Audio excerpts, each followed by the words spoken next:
आज हम आप लोगों को क्लास 9th का फिजिक्स का पहला चैप्टर, जिस चैप्टर का नाम है गति के बारे में बताया जाएगा कि गति चैप्टर में पढ़ना क्या क्या है। क्लास 9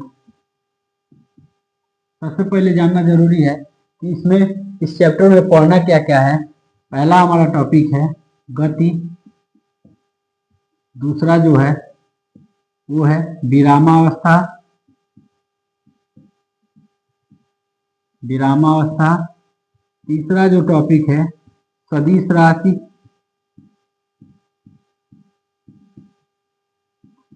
राशियां, चौथा जो टॉपिक है अदिश राशियां,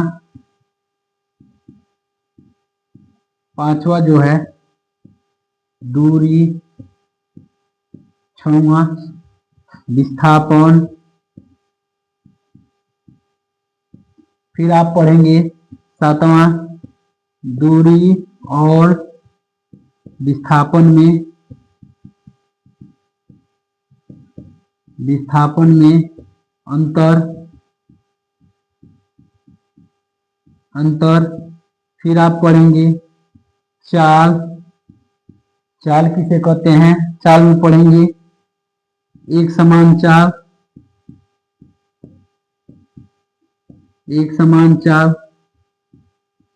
इसके बाद इसको फर्स्ट सेकंड कर दीजिए। पहला, दूसरा असमान चाल, तीसरा औसत चाल। फिर आप पढ़ेंगे वेग। फिर पहला टॉपिक में एक समान वेग,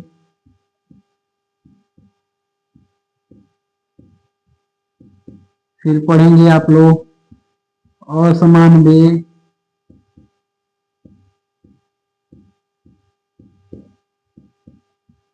फिर पढ़ेंगे औसत वेग।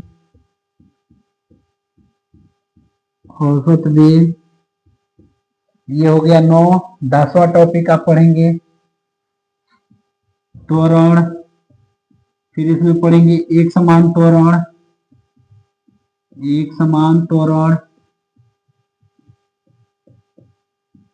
असमान त्वरण,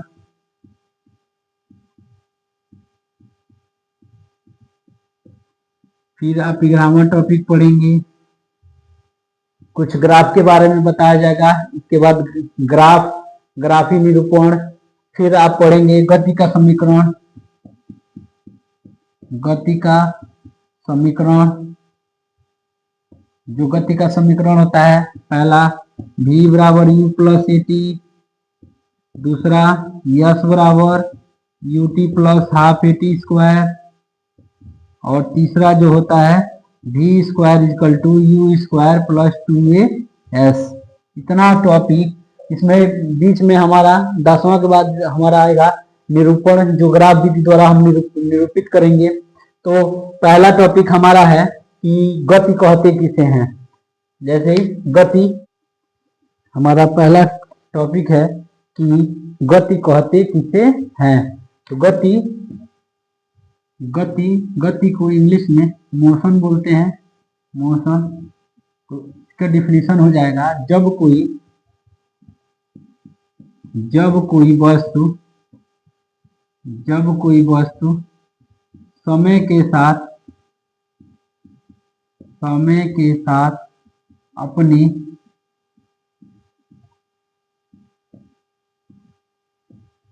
स्थिति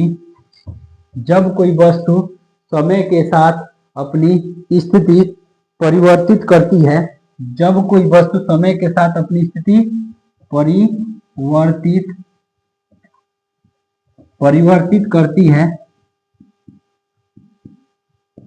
उसे गति कहते हैं। जैसे इसका एग्जाम्पल हो जाएगा, दौड़ता हुआ बालक। दौड़ता हुआ बालक। एक और एग्जांपल इसमें देख लेंगे हम लोग कि एक गतिमान हवाई जहाज, जैसे उड़ती हुई चिड़िया, उड़ती हुई चिड़िया, चिड़िया। फिर हमारा गति के बाद आता है विरामावस्था, किसे कहते हैं? विरामावस्था। विरामावस्था किसे कहते हैं? जब कोई वस्तु समय के साथ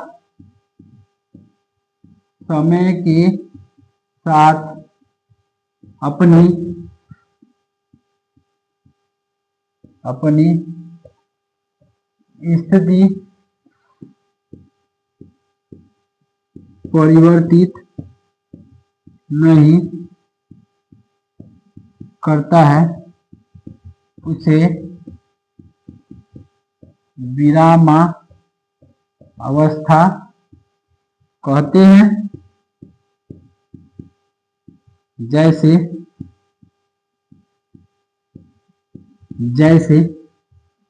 मेज, कुर्सी इत्यादि। इसके बाद हमारा नेक्स्ट टॉपिक स्टार्ट होता है।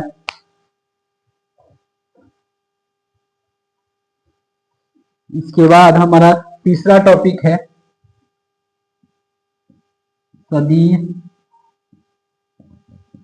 राशियां। सदिश राशियां किन्हें कहते हैं? तो वे भौतिक राशियां जिनको व्यक्त करने के लिए परिमाण तथा दिशा दोनों की आवश्यकता होती है, उसे सदिश राशियां कहते हैं। वे भौतिक राशियां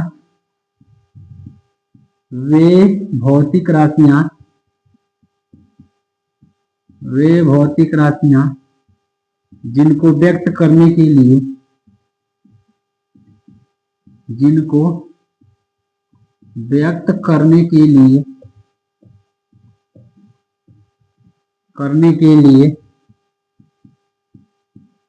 परिमाण तथा दिशा दोनों की आवश्यकता होती है।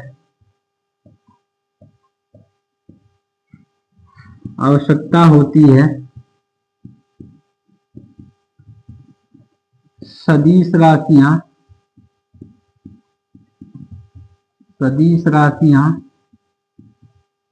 कहलाती हैं। एग्जाम्पल, जैसे सदिश राशियों के बारे में बताया गया, वे भौतिक राशियां जिनको व्यक्त करने के लिए परिमाण तथा दिशा दोनों की आवश्यकता होती है, उन्हें सदिश राशियां कहते हैं। जैसे विस्थापन वेग,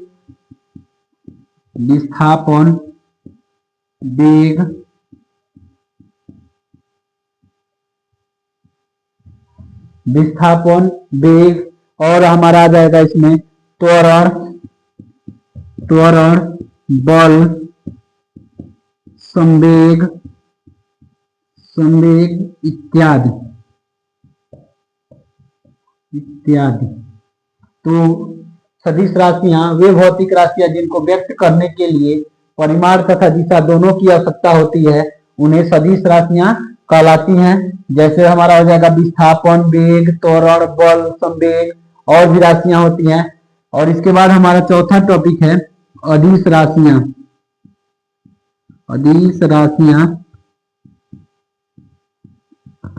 राशियां वे भौतिक राशियां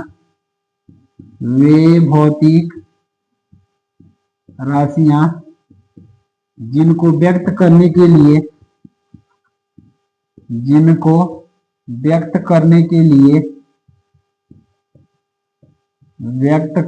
के लिए केवल परिमाण की आवश्यकता होती है।